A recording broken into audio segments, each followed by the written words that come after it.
We are going to get started. Hello. If you were in the morning session, you already heard my joke, but I've been on planes when the pilot says, okay, welcome, we're heading to Orlando. If this is not your destination, please deplane. So this is what we're doing for the next hour. So if this is not where you're meant to be, this would be the time to probably address that. My name is Ann Avey. I am the chair of the Environmental Community of Interest for SAME. So thank you guys for being here. Just a couple of quick housekeeping. You see these, at the beginning of each of the sessions. The one I really want to point out is that third one. So during Q&A, if you can go to a microphone, we would really appreciate it. A lot of people say, oh, my question's short, or oh, I'm loud enough, but it's really not for this group.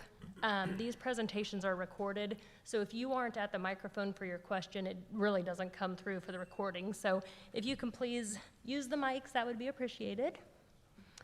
Thanks to our sponsors. So the educational tracks, we've got multiple going on all week over the 3 days. So thank you very much to those sponsors. And then I just wanted to give a quick plug for the Environmental Community of Interest. So the ECOI is a group of people who really just want to bring everything and anything environmental together. We want to be a resource for you. We want to be a place where you can ask questions, where you can share knowledge, things like that. So any member of SAME can join the ECOI. There's no additional cost. You do that through your member login on your member page. And then part of our ECOI is the PFAS IGE project. So this is a subset focused on anything and everything PFAS. There's so much information coming out. Lisa Kamer and her group, they try and take all of that, kind of digest it, distill it, and get it out to everybody. So any questions on either one of those, please just reach out to us. And then one last thing, and Jim, I don't have my phone on me. There was an article that came out today. Do you remember the title? While Jim's pulling that up, there was an article that came out that I've seen a bunch of emails, and it's on our LinkedIn page. The ECOI, these are our own individual views, not those of SAME, but there's been a lot of chatter about it. So if anybody's interested after this session, if you want to stick around and talk about it. Is that on PFAS MCL? It was the PFAS MCL. Oh, I was going to touch on it. So. Perfect. Okay, Melissa, it's over to you. Thanks, guys. We got you covered. Hello, everyone. Melissa Helton with Battelle here. I'm excited to see the rowdy crowd has filtered in, and you guys are prepared to ask your great questions at the end of the presentation, and you'll enable the others, not so rowdy ones, to be excited to be here and to step and ask questions. We've got a great panel discussion. Just to introduce myself, Melissa Helton with Battelle. I'm the Federal Business Development Manager supporting our environmental business line. And if you're not familiar with Battelle, we are a nonprofit organization. We've been around over 95 years, and our mission is to further science for societal benefit. So love to talk more about that with you if anyone's interested to know more about Battelle. But otherwise, let's get on to the main show here. So first off, we have Dr. Ravi Chandran. He is the Air Force Integration Cell Executive at AFCEC in San Antonio. He serves as the focal point for AFCEC and AFIMC for integrating, directing, planning, organizing, and overseeing cross-cutting environmental impacts of PFAS across the Air Force. Ravi, he is responsible for formulating the PFAS program goals, plans, policies, and ensures alignment across BRAC, active, as well as the Air National Guard. Next, we'll have Dr. Richard Stewart. He is the managing director and co-founder of Rembind.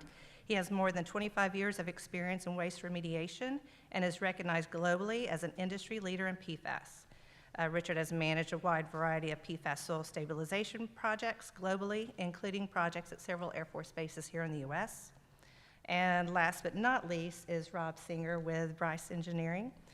He's a licensed PE with almost 30 years of experience in managing moderate to large-scale remediation projects across the U.S. for the DoD. Since 2013, Rob has managed CERCLA projects for the Air Force, including PFAS base-wide RIs, as well as large-scale response actions for the DoD. Now, I need a quick understanding and a show of hands. Who here is representing government? We got one or two. Thank you for coming and being here. And everyone else's industry, I assume? Okay. Show of hands who went to the session yesterday on cost-effective and sustainable treatment alternatives for PFAS-impacted soil at 4:30. Raise them high. Okay. That was a great introductory session. But today we're going to get a lot more in-depth. You're going to get a lot more details about some large-scale projects that are going on. So again, just be ready to go at it. Okay, we're going to go on.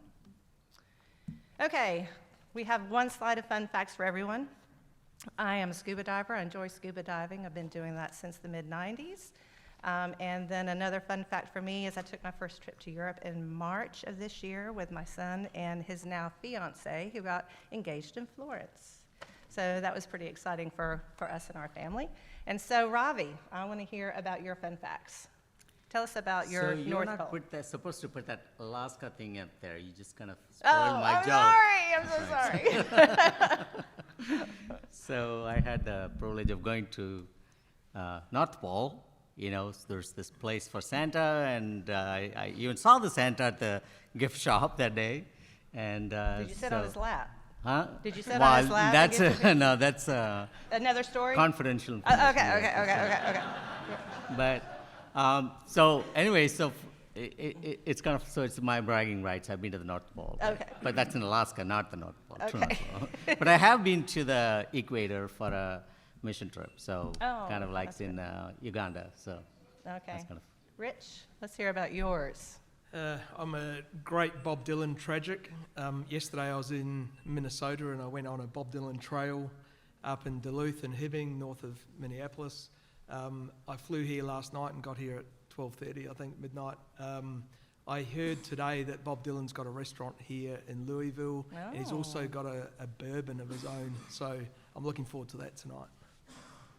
Okay, Rob? So I'm moving into a doghouse when I get home on Thursday because today's my wife's birthday, and I chose to speak to all you guys about PFAS and soil washing today as opposed to be at home celebrating with her. All right, thank you. So we have the 3 R's, so address your questions to Ravi, Rich, and Rob. Easy to roll off and knowing that Rob is actually now known as Doghouse Rob. So we'll press forward. All right, so first up is we have Dr. Ravi. Thank you, Melissa.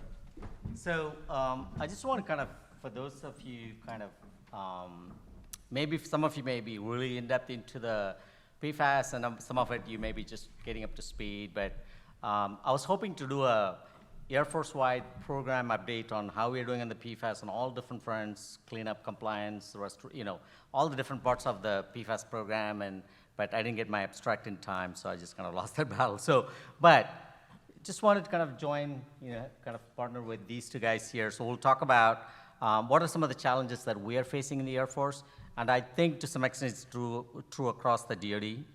So I just want to kind of go through some basics of some policies, regulations, and where I see as the kind of the big challenges, at the Air Force level. So this is something I get calls almost daily because we don't have a separate group in our organization that deals with PFAS or environmental issues for that matter at PFAS sites. A lot of our RPMs at the base level can answer the questions, but there's a lot of policy implications, there's a lot of unknowns. So I usually get the calls on those and trying to walk them through some of those things. So let me kind of,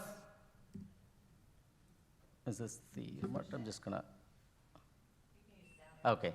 So just kind of for those of you kind of like maybe relatively new to this, just kind of quick 30,000 foot overview. PFAS, again, these are not just a few handful of chemicals. These are a group of over 12,000 chemicals of all different chemical structure and composition, so they behave differently in the environment, right? So when you talk about their toxicity and how they behave in the environment, it's not a simple solution. But most of you may be familiar with the 2 of the chemicals, which is PFAS and PFOA. Again, they are highly soluble. A lot of them are highly soluble, so that makes it interesting. Sometimes we have plumes, groundwater plumes from our military installations that have migrated for several miles down the road, impacting drinking water and groundwater and things like that. Some of them bioaccumulate and have some health concerns, so that's why there's been a lot of focus on PFAS in the last few years. For military installations, the common sources of PFAS, as you can imagine, is from the what we call the aqueous film forming foam or AFFF foam. That was very effective to put out fuel fires, and it's one of the best. We still can't, even the alternatives that we're getting is like nowhere close to, meeting that. They were quick, they were effective, they prevented the flare-ups, but we also, found out that it's not the best for the environment recently. So we've been on this PFAS work for the last quite a few years. So in addition to the AFFF, again, you could imagine this is not only in the military, but any fire departments and airports have all used this AFFF. So this is not just a military DoD issue. But in addition to that, a lot of your consumer products, ladies, if you wear makeup, I'm sure you got some free PFAS with it. Maybe if you're a McDonald's fan, or any of the fast food for that matter, like a lot of the food wrappings have PFAS to prevent oil from seeping into that. So a lot of your non-stick pans, any number of those things, and also has our industrial applications. So as these material lands up in landfills and wastewater treatment plant, they are kind of secondary sources of PFAS. So the landfill leachates, a lot of them have tested positive for PFAS across the globe. And the biosolids that come out of the wastewater treatment plant obviously collect and pass through a lot of that, because the treatment systems that are at the wastewater treatment plant are not designed for PFAS removal. So most of them just go right through. So you could see this PFAS kind of like almost everywhere, right? So you could see that in landfills, in your household products, your non-stick, wastewater, stormwater, and just so it's pretty pervasive in the environment. And I think it was in one of yesterday's presentations, someone pointed out that majority of the people have PFAS in their blood, and your blood levels in your PFAS levels in your blood are above the MCL, so that makes you feel better. So just to give you the scope of the problem for DoD, as I said, the AFFF formulation we have used is primarily, in training our firefighters, testing, making sure that the equipment works. So we go to the fire training areas and test them, but also to put out actual fires. And both Air Force, Navy, Army, everybody uses that, right? And also some accidental releases that comes with the storage and the operating of these systems. So to give you the magnitude of the problem, so if you go to the DoD website, you'll see that I think this is as of December. As we do the preliminary assessment and site investigation work, 581 installations, that's like 84% of all your DoD installations have confirmed release of PFAS above the screening levels and need some kind of remedial investigation. And for the Air Force, it's 192 out of 204. That's like 94% of our installations have PFAS in them to varying degrees, right? So it's a pretty pervasive problem for the DoD to address. And I want to kind of like then, step back and just give you kind of like at a very high level, what are some regulatory framework we're having to work with. First of all, recently EPA passed some regulations designating the two chemicals, PFOA and PFAS, as hazardous substances under CERCLA. This is not a rec or hazardous waste yet. And that's a key distinction, because if you're talking about rec or hazardous waste for the purpose of disposal, it doesn't really apply. And it's not a regulated waste yet. So there's been some proposed regulations. I have my doubts on the prospects of that becoming law, but again, I can't speak for anyone but myself on that. We'll see what happens on that, right? I mean, I'm always surprised. But right now, it's not a rec or hazardous waste. So that's number one, very important to keep in mind when it comes to MILCON FSRM sites. How do you deal with these wastes, right? Secondly, under the Safe Drinking Water Act, which is primarily applicable to your public water systems, the MCLs, as you all are familiar with. So EPA last year promulgated standards for, I believe, 6 PFAS chemicals, and PFOA and PFAS at 4, and then there's a few other for like 10, and there was a hazard index for like, mixture of compounds. Now, first of all, breaking news, as Melissa alluded to, today EPA released a press release basically saying that they're gonna keep the MCLs for PFOA and PFAS. All the other MCLs for other chemicals, they're gonna withdraw and readdress it next year. Okay, so which I take it that the levels will probably go up if they ever do that. And then some of the hazard index thing throws a lot of pushback in the public comment period, so I suspect they might go away. But that's anybody's guess. But right now, EPS made that indication that they're going to withdraw that, so I'm sure there's some process they will have to follow, right? So going through the public comment period and all that, I'm sure there'll be some litigation from certain groups, and so we'll see what comes out of that. And then for the Department of the Air Force, I can tell you, so after as these things work out, the processes work out, we'll have to wait for the Office of the Secretary of Defense, OST we call them, at the DoD level for clear guidance on how we're going to implement that. Right now, our direction is to march on and continue to implement the MCL, and we're doing a lot of the planning and programming, both from the Safe Drinking Water Act side as well as the circular cleanup side. And so we'll see what comes out of that. But the thing that I wanted to kind of point out is that those are drinking water standards, right? So if you're dealing with the MILCON FSRM sites and you have dewatering, a lot of people say, well, this is the MCL, but my question to them is like, is anybody drinking that water? No. So why are we comparing to the MCL, right? So we just have to be mindful of those nuances, right? Now you may have that groundwater as a sole source aquifer, or so there may be some regulations, some nuances to that you need to consider, but just don't automatically assume that the MCLs apply for your construction site. So just keep that in mind, all right? And then on the state standard side, several states have promulgated PFAS standards for groundwater, surface water, and soil. There's a great compendium of these state regulations. At the ECOS published something recently. I encourage you to look it up. There's just a lot of good information on that. But the states may also have some screening levels for waste disposal. So where's DoD and the Air Force on this with regard to the guidance or policies for that? Now, the first part where I listed the DoD guidance is keep in mind that's a draft. So I'm not speaking for DoD. I'm not saying this is the final guidance, but I can tell you this is what we've seen. It's kind of like it's in the works, but we expect this to be published hopefully soon. It's gone through the draft final stage.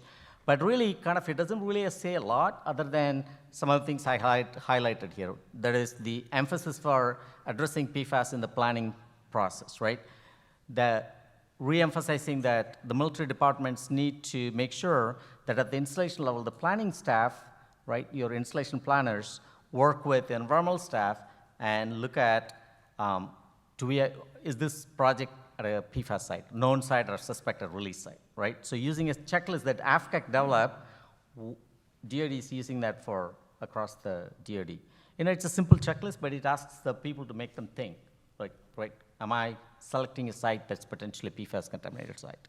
And then there's also encouragement for them to conduct baseline sampling to make sure if there's some data gaps, just do a few samples to see if there are some significant PFAS contamination at that site. And then if there's any cost that they need to come out of that, in a 1391 as a plan and program for those, making sure that both the sampling and disposal and management of that soil or groundwater is considered. So that, because what we see right now is like you go to any of these MILCON FSRM sites, they're in the execution phase. They're like, oh, we found the PFAS. I'm like, but we don't have any money to deal with it. What are we supposed to do? And I'll talk about how this is covered, who pays for that thing. So there's a lot of challenges with that. So the DoD is really pushing to make sure that during the planning phase that there's a deliberate effort to address PFAS sources and other contaminants too in the planning process. And then during the construction phase, let's just say if it's active project and it's a construction phase, for the dewatering, make sure that you've met the Clean Water Act requirements, and if there are any state-specific or local discharge permits, that's considered. And then for soil, some BMP's best management practices for stockpiling, make sure there's liners below and above, and prevent leaching and those kind of things. And then this is really kind of critical, for installations that are under national priorities list, where EPA is the lead regulatory agency, there's a requirement for us to coordinate with them. Not approval, but coordinate with them, especially if they're on a known PFAS site, right? So if there's a contaminated site, EPA wants to know what we are doing with the soil and groundwater so that we are consistent with CERCLA and we're not moving stuff around, doing some crazy stuff, so they could incorporate that as part of the remedy selection. Lastly, so the policy that's already published, that y'all, I'm sure, are familiar with back in July of 2023, is that currently, if we encounter any PFAS-containing waste, our disposal options are really limited to these four. The first one is the carbon reactivation units. So primarily for used GAC in your treatment system, you can send it for reactivation, or you can take it to hazardous waste landfill, Class C landfills, or you can take it to Class D landfills if they have appropriate liners and leachate collection systems, and then incinerators, so hazardous waste incinerators, right? So I know there's still ban on incineration itself, but we're hoping that that will be lifted here soon. But this policy, that ban on incineration doesn't that's kind of banned, so they came back and issued a clarification that you can't incinerate. All right, so that's the DoD policy. And then Air Force at the secretary level, we recently received a, they call it like a best management practice, if you will. And that kind of goes into much more in-depth on how to deal with some of these things. So it's kind of aligned with the draft DoD policy we have seen, but this goes into much more specific guidance on what to do with soil or groundwater that has PFAS in it. So really the three kind of key phases is, during the planning phase, the importance of communicating with the environmental folks, I call it Environmental Restoration Program Office at the base level. Then using GeoBase and other GIS-based database. I have my colleagues here, my teammate contract support here. They do a great job of pulling all the data into GIS, and they assist us with if you have a question on where do I have PFAS on site, what data do you have? We could just spin up that map on a real time and give you that information. So if you're working on an Air Force base and you want to know what it is, that resource is available for work through the base level folks, but we have that resource available. And then making sure that we've considered the environmental regulations that's in place. On the design phase, the questions asked is can you relocate the phase? Can you move it out of the site? And if that's not possible, can you do some changes to your design so that you minimize the amount of soil or groundwater that you're removing with PFAS in it? And if you do have to remove soil or groundwater, how to segregate it and how to keep it from spreading to other sites, right? And then on the execution phase, let's say if you're on a MILCON FSRM phase, execution phase, if there's data gaps, then how to do some focused remedial investigation, or I'm sorry, take it back. Focused investigation, so you can collect some additional samples to kind of get a sense for the concentration of the spatial distribution. And then how to kind of stockpile the soil and so on, okay? So that's kind of the big picture best management practice that just came out recently, but there are some, what I consider gaps and holes in it, and I'm working to update that BMP, and hopefully in the next few months we'll have something, an updated version. All right, so now switching gears, so I'm not gonna go into this in detail, but this is a concave report. You may have seen this on a presentation yesterday. It's publicly available on ITRC website, so there's nothing proprietary in here. But just kind of to give you a general overview of the different technologies that you could use, remediation technologies for handling specifically with soil, like solids, right? And on the left y-axis, you have the stages of development. Is it in a lab scale or all the way up to commercial implementation? And then effectiveness, which is the less effective versus more effective on the right side. So, I'm not going to go through each one of them. The slides are available. It's publicly available information. It's just to say there's a lot of technologies that have been looked at. There's some that are effective and some that are less effective. But the idea is that regardless of whether it's effective or not, when you talk about a MILCON project, where they already barely, there was a discussion this morning in the general session where the UCAC commander was talking about how the importance of staying within budget and schedule, and this is not something that's typically programmed for, right? So now you have $10 million additional cost that could take forever to get that money back before you can make progress. In the meantime, what do you do, right? So yes, there are a lot of technologies available, and we're going to talk about two of them, but just kind of keep that in mind. from Air Force perspective, from those program management offices, we want to minimize the waste we can to the extent we can. But obviously, that's not possible everywhere. We have to deal with waste, and there are some good technologies out there. So the ones that you see that start in there, the engineered containment, soil washing, stabilization, and incineration, those are some of the ones that the ITRC has kind of, looked at and said, yeah, we think this is kind of like these are viable technologies. Not to say that the other technologies like, injected activated carbon doesn't work or anything. Again, they're on the spectrum of development, but you have some options to consider. And specifically today, Rob and Richard are going to talk about the soil washing portion and then soil stabilization, some case studies and what works and all that. Okay? All right.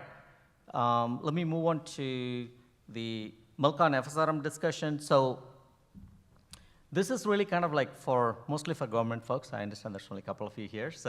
But for others of you, this is kind of foot stomper for me is to remind you that at the MILCON FSRM sites, the project managers, whether it's USAC or AFCAC or NAVFAC or whoever is at the base level, project managers, they are responsible for coordinating with the base environmental remedial project managers, because the RPMs are the one that are familiar with the data, where the data is, where the contaminated sites are, the depth, the delineation of the plume and all that stuff. So it's really important that they continue to work with and develop a soil management plan.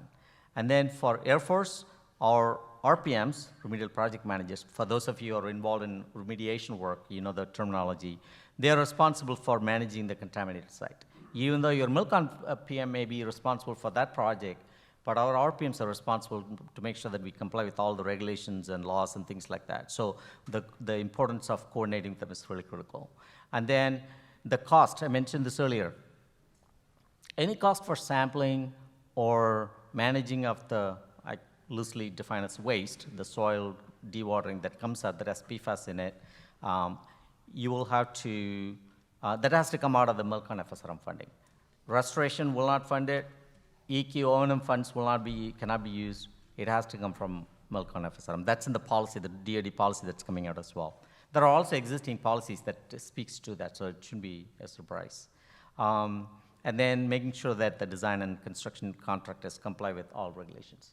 All right, so just kind of this is my last slide. Really the big one that kind of I've been grappling with for the last year or so is like, what are the appropriate treatment standards or disposal standards, right?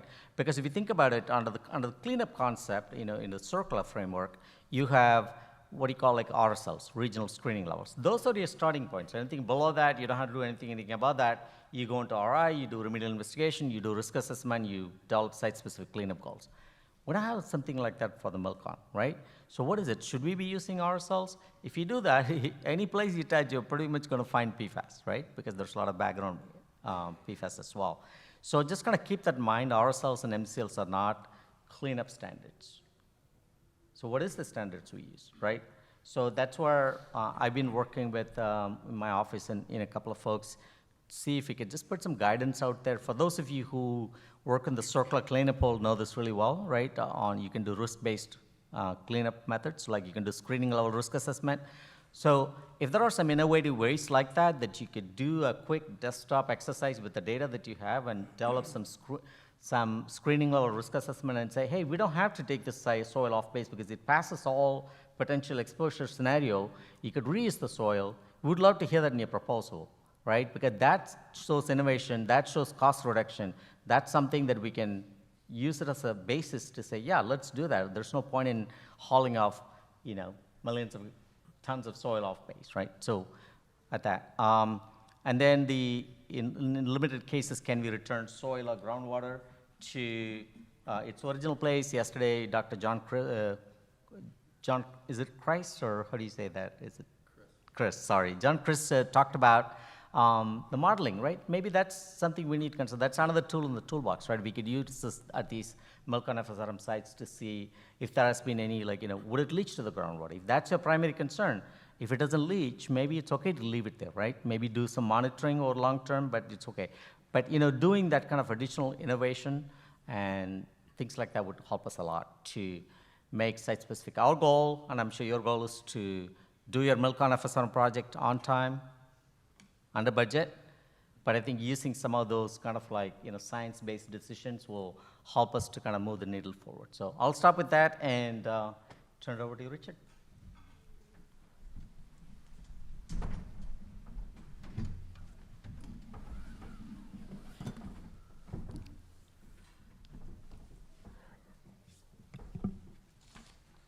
Thanks, Ravi. So today I'm going to talk about PFAS stabilisation in soil, and I'm going to come from the aspect of how you can manage PFAS during construction activities with this technology without having a major impact on the construction schedule. Whenever I talk to the construction folks on sites, they say all we want to do is just keep moving. We need to excavate that area, we need to build in that area, and we need to just keep shifting. And then an environmental manager comes along and says, hey, stop, we've got PFAS there. And then it takes 6 months and the whole thing gets stopped, and then it becomes a seasonal issue, etc. So they would just want to be able to move fast, but also mitigate the PFAS in a practical way. So soil stabilisation is about adding powdered sorbents to the soil to bind up the PFAS. So it locks it up. So when water runs through that soil, it doesn't take the PFAS into groundwater where it can go on to cause harm to the environment or human health. It's not destructive, so the PFAS is still in the soil after treatment, and it doesn't remove it like soil washing, which Rob's going to show some stuff on. It's still there, but it's just not leaching. So it's a practical way of reducing the risk of that PFAS getting into groundwater. This is the process. I'm not going to go through all of this, but step one is really getting a good understanding of your PFAS levels at site. Now, most sites will already have some site investigation data, or a lot of site investigation data already. It's important to get leachate data, so not just how much total PFAS is in that soil, but how much it's leaching. And then set some targets. And as Ravi said, the default targets at a lot of places around the world where we work are the drinking water guidelines, and it seems ridiculous that in the longer term, that's actually the guideline for the PFAS that's leaching from the soil, because it might not reach groundwater. If it does, that groundwater has then got to travel through a number of different pathways to get to receptors. So for other contaminants in the past, the EPA has eventually put a attenuation factor on those drinking water numbers, 10 times, 100 times, 5 times. So I think that's probably where it'll head. The second stage is bench scale testing, then through to field design and full scale treatment, validation of that treatment. And then the last step is to sort of achieve the overall project objective of being able to treat the soil quickly and efficiently, and then safely reuse that on site. Like a circular economy type approach, so that you're not holding up the construction process. And I'm going to go through a few of those key steps. So where's the sweet spot for stabilisation? There's a pointer here. This chart has a spectrum at the top from 0 up to 50 milligrams per kilogram of PFAS. And then it assigns a leachability number to that based on average soils, average data that's been collected. And so this second line is the leachability number you might get in micrograms per litre if you do like a T-clip assay or SPLP or LEAF, which are the main three, I think, used in the US. And so the sweet spot for immobilisation or stabilisation is up to about 250 micrograms per litre. Beyond that, you're probably adding too much sorbent and it becomes uneconomical and not so practical, and you might use soil washing to remove the PFAS or thermal destruction or landfill. And, most of the soils we see are probably in the single-digit micrograms per litre or the tens. We don't often see something in the hundreds or 200s. You can imagine a concept where you've got a fire training ground or a source of the contamination where the spill was, for example, which has got low volumes of really high PFAS. And then outside of that, as you move away from that area, you'll have much more diffuse levels of PFAS, which are still triggering the guidelines, but much larger volumes of soil. And that's really where stabilisation comes into its own, outside of that source zone. And we see a lot of projects where the source zone either goes to landfill or thermal treatment, and then the diffuse zone outside of that, stabilisation's used. So firstly, if stabilisation looks like a technology that's going to suit your PFAS levels, you'll do a bench scale trial using soil from site. This is to compare different sorbents, to look at your optimal dosage rate and identify any soil matrix interferences from that particular site. Once you've got that soil dosage rate and your sorbent sorted out, you can then very accurately define how much it's going to cost you, because it's all on a per tonne of soil basis. And basically the process involves screening the soil, adding sorbents at 0 to 5% to get a dose curve, adding water, fixing it for 24 hours, and then doing a T-clip or a leachability assay, which involves putting it in a bottle of water, shaking it for 24 hours, filtering that water off and measuring the PFAS in it. This is an example. I don't want to go through all this detail, it's a bit small. This is from CDM Smith at Battelle conference last year. It's a typical example of a lab trial outcome. So they had 38,000 nanograms per litre of PFAS in the untreated soil leaching, and then they added 1, 5 and 10% of Rembind and Fluorosorb, which is an organoclay, and they, just as an example, the Rembind 5% treatment took that 38,000 nanograms down to 22 nanograms per litre. And so we got like 99.9% reduction at a 5% addition rate. They've now taken that to the field at a commercial airport, and I think they're using maybe a 2% addition rate based on that dose curve. So that's a typical example of what you'll see. You'll see these quite significant reductions. Then, so once you've chosen your dosage rate and your sorbent, it's time to move to the field. It's really like bucket chemistry. There's no sort of magic to it. You need water for dust suppression, but also to help the binding process. You need sorbent, which normally comes in super sacks, maybe in a tanker if you're going to pump it in pneumatically into your equipment, and you need soil mixing equipment. And one of the things I wanted to reiterate is that you can normally use construction equipment that's already on site. There's nothing special required really. Excavators are used on probably at least 40 or 50% of our projects. Loaders and excavators just need a good contractor. And with the soil mixing, when you're choosing your equipment, there's two key things that you have to achieve. The first is reduce the soil particle size down as much as you can so you get a better surface area contact with the sorbent. But the second one is to evenly add that sorbent.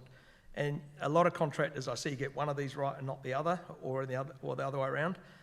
It's really important to get both of these right so you're simulating what happened in the lab. And we want to avoid the Lamington effect, as we call it, where you get big clumps of clay the size of your fist. It's got Rembind on the outside, you cut it open, there's none on the inside. So you want to avoid that by using the right type of equipment. Water addition, normally if you add water for dust suppression, it's enough for the process. You probably end up with between 10 and 20% final moisture content in the soil. That's not very wet really. I mean, most soils that you would look at and say they're quite dry, they might already be 10% moisture. I'm just going to show you a quick video showing some equipment options. So this is a farmer's rotary hoe, as we call it in Australia. The grey is the Rembind. They spread it out. It was 2 or 3 feet deep, and they just ran a farmer's hoe over it. And that's a very cheap way of doing it, and a good mix. This is opening the super sacks into troughs, and then they used an excavator to fold that into the soil. You can see the trough on the left is a bit darker. They've run a water truck over the top. And this is just mixing with the excavator. So again, using conventional equipment on site, construction guys love that. This is an Air Force-based soil in Australia. They rough mixed it with an excavator, and then they put it through a rotating trommel screen, which sort of flicks it up in the air and gives it a really good mix. On the left, the oversize comes out. You can crush that and put it back through the system. And at the bottom there, you can see quite a high throughput rate of a well-mixed soil. The throughput rates, this is a pug mill. So there's a pug mill on the right here. This is in Queensland at a residential site. So this is being reused on site, and they're going to build a residential development. The pug mill, the soil goes in, the Rembind goes in, and you can see the sort of rate that it comes off at. And that soil can then be immediately reused, either put in a stockpile or taken to the reuse zone of the site while you're pending the validation sample. So you don't have to wait for it to set like a cement or anything like that. The throughput rates for these pug mills are about 1,300 cubic yards per machine per day. An excavator might be more like 300, so it's probably a range of 300 to 1,300 cubic yards per machine per day. And that would keep up with most excavation rates at a site. Depends on the site, but you're not really, it won't become the bottleneck in the construction process. And how do you ensure that that's been mixed properly? This is becoming a key question from our US clients in particular, because if you're going to leave that soil on their site as a potential liability, even though it's not leaching, how do they know that it was mixed properly? Volumetric mass balance. I've been to a number of sites where there's either bags of rembine left over and they say, can you take it back? Or there's soil left over to treat and they ask me when the next rembine truck's going to arrive. They get the balance wrong, some of the contractors, so you just got to make sure that they get their ratios right. There's a dye-based kit now that you can use where you make a calibration curve on using a red dye like this. So that's 0% sorbent up to 3% sorbent. The more sorbent, the less red colour because it binds the dye and takes it out of solution. And then you can take your treated soil samples and shake it with the dye and check it against that calibration curve. So this map on the right-hand side is an aerial map of a stockpile that was done at International Airport in Melbourne. You can see at the top they added a lot of rembine, in the middle they added none, and at the end they added a little bit. Terrible from a contractor's point of view, but it's a really good way of forensically testing how well the mixing's been done. This is some quite new data, courtesy of Arcadis. It's from the Cavalier Space Base in North Dakota, just to show you an example of infield project. They had a 100-foot by 100-foot square grid and a few feet deep, and they did a very extensive baseline sampling for leachability. And you can see the blue lines on the chart are before treatment, untreated, and you can see PFAS.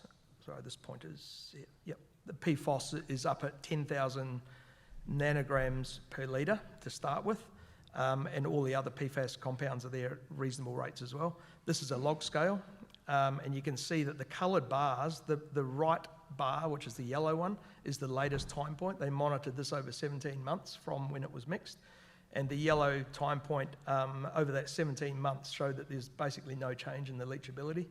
And they're all at or near the detection limit of lab.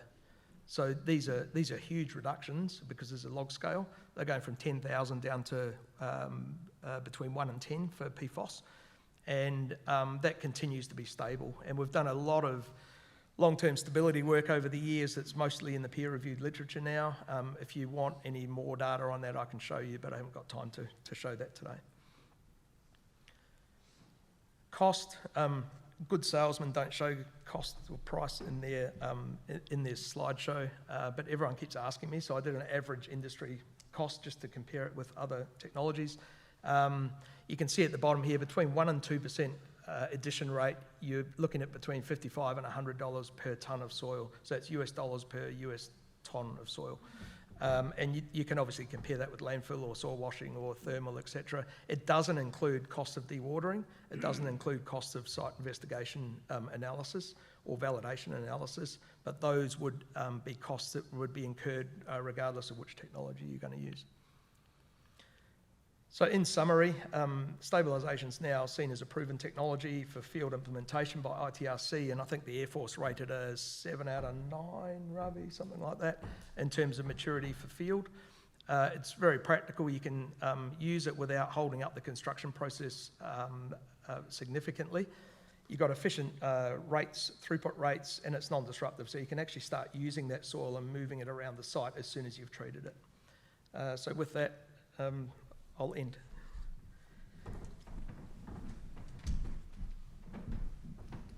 So Melissa, I'm going to ask you to give me a 5-minute, I'm going to try to do this in 7 minutes. That's my goal here, because so there's time for questions. So you give me a 5-minute warning, okay? Or 5 minutes in, give me a warning. Okay, so what I'm talking to you guys about today is the soil washing project that Bryce Engineering has going on at Eielson Air Force Base in Alaska. the overview of the project, we're contracted to treat 130,000 cubic yards of soil up there to meet the Alaska cleanup levels, which are 3 micrograms per kilogram and 1.7 micrograms per kilogram PFOA. The soil is generated through a series of 14 construction projects they had starting in 2016 when they got the F-35 bed down program up there for two fighter squadrons. So that was just about the time that PFAS was starting to become an issue, and like Robbie was saying, you know, what do we do with all this soil? So what they do, they created all these stockpiles right here over in the old landfill area, and the stockpile set. I'm going to skip over a couple of slides here because I think the presentation yesterday covered some of the general philosophy of soil washing as well as the timeline of soil washing. But Bryce did get involved with soil washing back in 1992 and had a very successful run of soil washing up until the early 2000s, mid-2000s, when the sites weren't there for us. But back in 2018, we reinvigorated the soil washing program, thinking that, hey, this will probably work for PFAS too. Did some bench testing up at Eielson, as well as a pilot study at Peterson Space Force Base where we treated some source area soils, and ultimately got the contract to do this work up at Eielson. So site characterization, we've talked about it. Any kind of remediation project, any kind of cleanup project requires a really solid site characterization. Especially in soil washing, we want to make sure we understand the gradation of the soil. We want to make sure we understand the PFAS concentrations, and all that helps us be able to design the plant appropriately. Actually, I'll go back one. You can get a sense of the scale of the piles here. You've got a geoprobe up there, one of our geoprobes, as we were basically trying to get the pile density and look at the gradation. So you can just see these piles are enormous. I've heard you can see them from space. I haven't seen any of the aerial photos. Okay, this is where I'm going to spend most of my time. How am I doing on time, Melissa? You're doing okay. Okay, cool. So this is our soil washing plant. At the bottom here, we've got a panoramic view, and then up here, we've got the process flow diagram. What's not shown here is that there's a lot of pre-processing that happens at the pile. Those piles have wattle, they've got silt fence, they've got debris, they've got all kinds of stuff that accumulates in the pile through any kind of construction project. And so we have folks that are there with their excavators and loaders picking through the pile, trying to get that big stuff out that we don't want getting into the plant and causing issues. Once we kind of go through that, we're bringing about 500 to 1,000 cubic yards of soil to this treatment pad where we're mixing up, homogenizing it, and trying to get a relatively uniform consistency of the material, because the plant likes to see a uniform, consistent makeup. If you have one bucket that's filled with rocks and another one that's filled with silt and sand and clay, it's going to upset the process. So once we get the soil on the pad, we put it in our grizzly, which is also our feed hopper. And what that does is that rejects any material that's greater than 6 inches in diameter, and that material is stockpiled and does not go through the soil washing process. The data we've collected over time has demonstrated that that material does not have a PFAS issue that exceeds our standards. Coming through that feed hopper that sets the rate for the plant, we're then running it through a magnet belt to pull out rebar, nails, other metallic debris that's in the soil. We pull out a ton of that metallic debris. It's really actually quite surprising. We're then going up this feed conveyor over here to the trommel, and the trommel is also shown down here. That trommel's where the first place where we're hitting it with water. We hit 350 gallons a minute of water, and we are starting to break up that soil. The whole goal here is to try to get every single soil grain that we can exposed to a ton of water, so that we're taking advantage of the fact that the PFAS would rather be at that water-air interface than be adhered to the soil. So the more we can break up that soil matrix and get those big rocks crashing together with the clay clods and the silt clods and really churning everything up and flooding it with water, that's how we're getting the PFAS off the soil.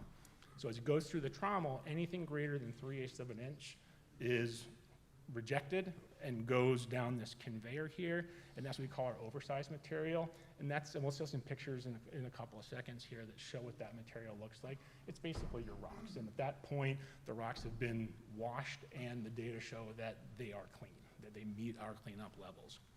Everything 3/8 inch minus going down through the trommel. I'm getting the hurry up here, so that's going to go over here to our sand screws, where we're taking 200 gallons a minute upflow up the sand screw that has everything that's 3/8 inch minus, and then it is going, and then we have 350 gallons a minute of clean water coming down the sand screw that is basically washing that soil. The sand is being carried up, and everything that's less than about 200 mesh is winding up coming off the backside of that screw. And we set the flow rate to try to keep everything that is under 200 mesh sieve in suspension. Coming off of sand screw 1, we get to a second sand screw where basically the sand is already clean, but we're doing a polishing step, hitting it again with a 4:1 water ratio, and it comes off the end of sand screw 2 right here onto our shaker decks, because at that point the sand's clean. We just got to get all the water off it because the PFAS is in the water. So we have 2 high energy screens, and the sand bounces along the screens, shaking off all the water. We hit it with a clean water spray, and then that sand gets staged in our sand pile. From this point in the process, we consider that all the material has really been cleaned, and the PFAS that is in the remaining 200 mesh and lower slurry has all the PFAS is, or the majority of PFAS is in the water matrix. So it's about getting the water off of this solid matrix. So we go through this clarification. Okay. So we go through the I'm going to wind up taking 9 minutes. So we go through the clarification stage where we're hitting with a little bit of flocculant, we're getting the solids to settle out, and then ultimately we're going to a series of filter presses where we're squeezing that water out, we're hitting it with some polymer, and ultimately we wind up with a filter cake that's like 15-20% solids. Water, we use a lot of water in this process. 71,000 gallons is what the whole plant holds, and we're processing about 1.4 million gallons of water a day, and that's all coming through sand filtration, followed by ion exchange, followed by granular activated carbon for co-contaminant removal, and then ion exchange for PFAS removal. Next, here's just a couple of pictures. We have here this oversized material, which is the rocks and cobbles. We've got the pressed fines, the coarse sands. I didn't mention the vegetation coming off the backside of that screw. You've got another shaker that removes the roots, the bark, the organic material that might be carried in that upflow off the screw that's coming off the backside, and that's really hard to get the PFAS out of. So that material, we shake it dry, put it in super sacks, and that goes off-site for landfill disposal. The thing I want to point out here is you don't see water ponding around any of these piles, and that's because the goal is to get as much of that water off as possible, and you can see here the process is doing that. Next up, water treatment. I won't spend much time talking about this. I told you how we're treating the water. You can see from this chart here, this is our source water. It's about 9 nanograms per liter or so. We're getting 420 nanograms per liter coming out of the process from the soil into the water, and then ultimately we're treating it down, and I believe that's less than 1 nanogram per liter that we're getting in the final water. So water treatment's working, PFAS is going from the soil into the water, and then we recirculate that through as a closed loop system. Let's see, none of this would be possible and successful without having our on-site lab. We invest in, I guess, and we'll talk about it a little, maybe if we have a few minutes in the panel, we'll see, but having a large project like this gives us the opportunity to invest in the technology, invest in the process, find ways to make it more efficient. If that first cubic yard costs you $3,000 to treat, but you can invest to get that last cubic yard to be $350 to treat, you've accomplished something. So we invested in an on-site lab. We have 8-hour turnaround on this lab. So what we're able to do is send samples to the lab all day long, and get that data back at the end of the day, make process adjustments to the plant. I think the question came up yesterday about how do you know if it's sized right. Well, this is a solution to that, is that if we just put soil in on day 1 and wait 2 weeks for analytical results, we don't know. We're just having to hope and guess or know or over design, whereas here we're able to get that data out and make those adjustments. And on this graph, I'll see an example of that. Actually, this slide is not the slide that I thought it was. So right here, I'm going to focus on the fines fraction a lot, because a lot of times we talk about fines being a rate limiting step with soil washing, and it is. If we get into that 30-40% fines, it really slows down the process. But what happened here, you can see on the fines, we had really marginal removal from this pile. second pile we were treating, we actually had more PFAS or more PFOS in the soil after we treated it than before we treated it.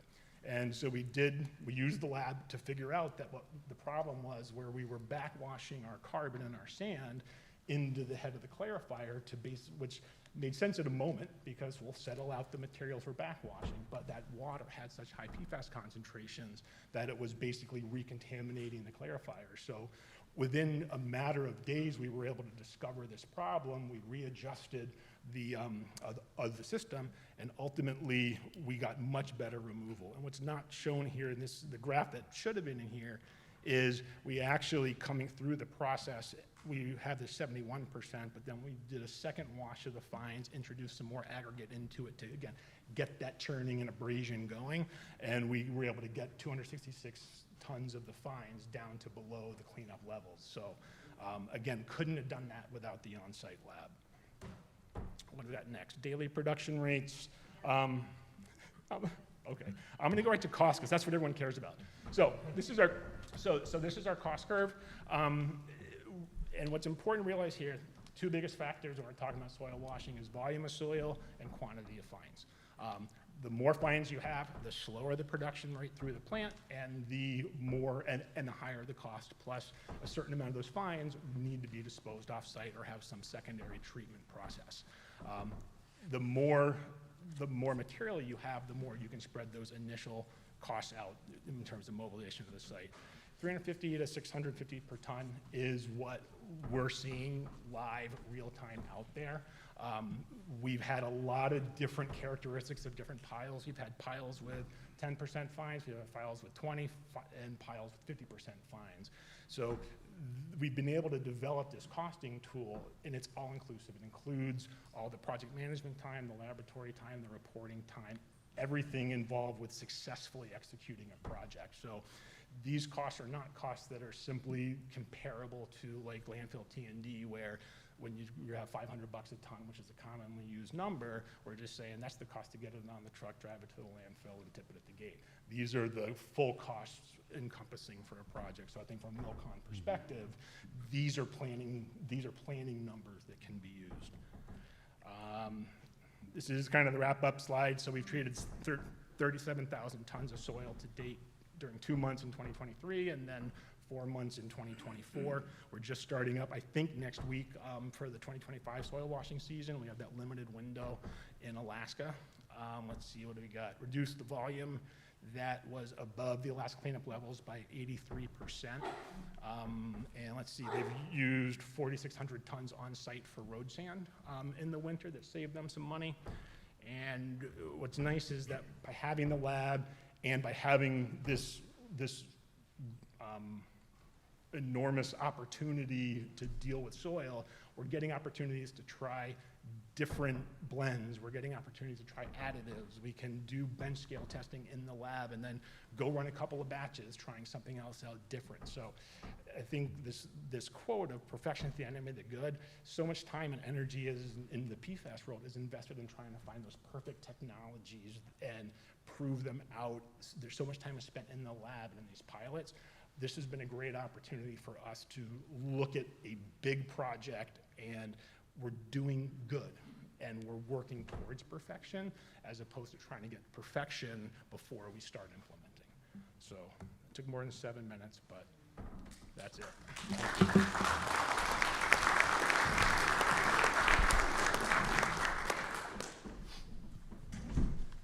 Okay, so I guess we have 2 minutes for questions. Anyone? Yes. Please use the mic.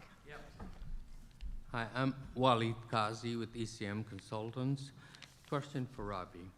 In your options about, how to deal with PFAS disposal, you did not mention deep well injection, and our clients like that because A, it's cost effective for small quantities, B, and probably more important,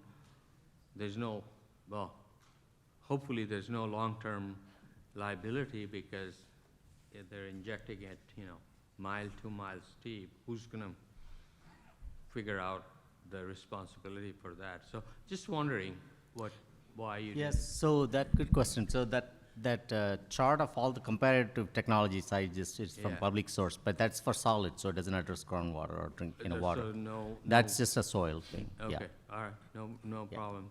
But you are considering, Absolutely, yeah. okay, just wanted to confirm.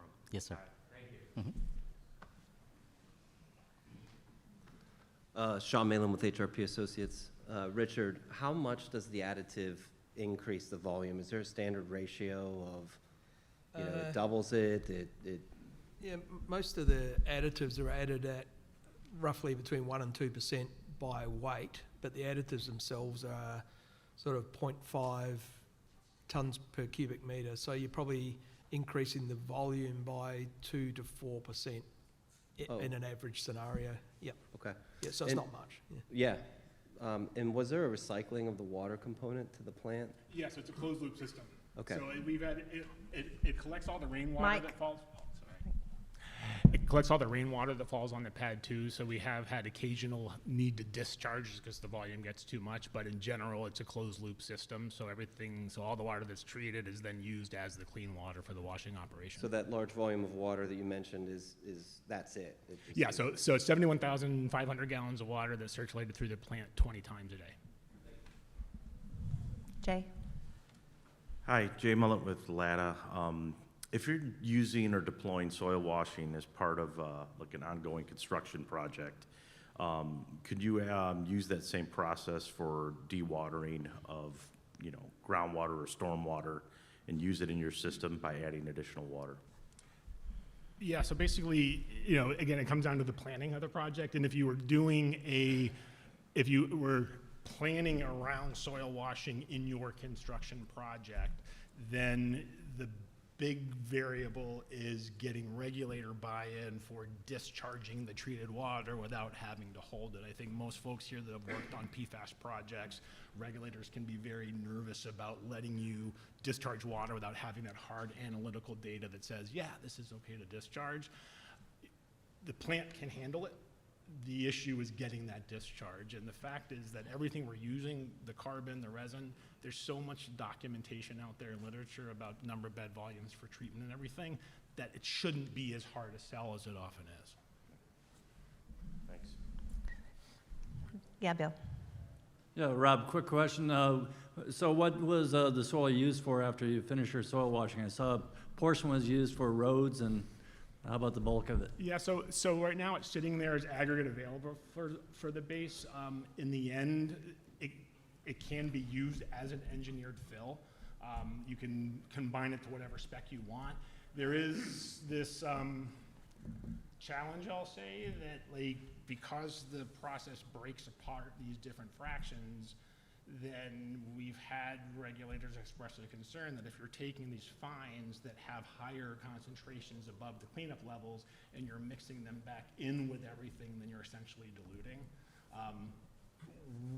We have a real problem with that because the bottom line is if you give me a bucket of soil and I go and I treat it and I give you that same bucket of soil back and it's below the limits, then I haven't diluted anything. I haven't added anything to it. So that's one of those ongoing discussions that we have with regulators as we are progressing with this project.